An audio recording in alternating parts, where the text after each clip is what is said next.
Well, here we go. It's our brand new Edson rack and pinion in place of our old worm gear.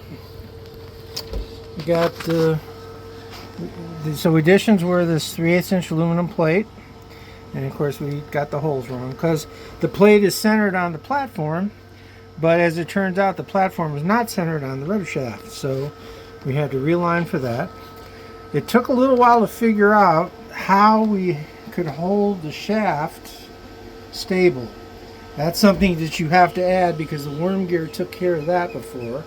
But I was able to get an I-beam, aluminum I-beam, to bolt to the bottom of the plate. The I-beam's a 4-inch I-beam. I cut off the top front leg right here, so it just was easier accessible. I made the I-beam 6 inches across, 6 inches long. The plate itself is 10 inches long.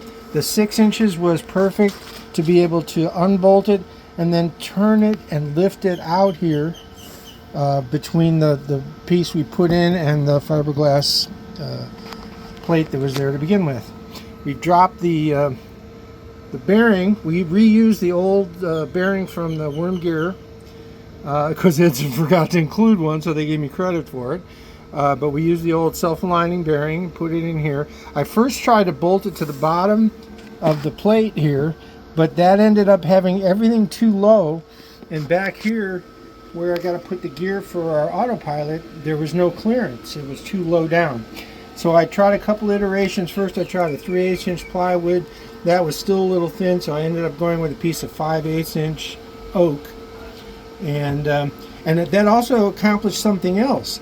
They recommend that you put stops at the end of the travel, but with it up this high, it actually hits the cockpit itself as it stopped. It's perfect. It couldn't have fit any better. I don't have to rearrange a thing. I moved some of the wiring out of the way that I had back here on the platform, but I can put that all back where it was. So I'm a happy guy. This ended up turning out much better than I expected, and it's pretty well. It's pretty free. I'm free spinning the wheel around, so there's no binding. It's feels pretty well together. And so we've gone from the worm gear had a three turns lock to lock, and this one drops it down to 2. So basically, one whole turn is all you get, and then one going the other way is all you get. So it's kind of the way it is. So more to follow, I guess. But this is basically the first time we've actually had it all together and feel pretty comfortable with how it turned out. So I did have to raise the shaft because I raised the plates up. So I had to refill in the opening here. But that should all finish out nicely. We've got a plate to go over it. And of course had to grind out the shaft opening a little bit to get it to clear. But all in all, we're happy guys. It's a rack and pinion all the way on the Princess.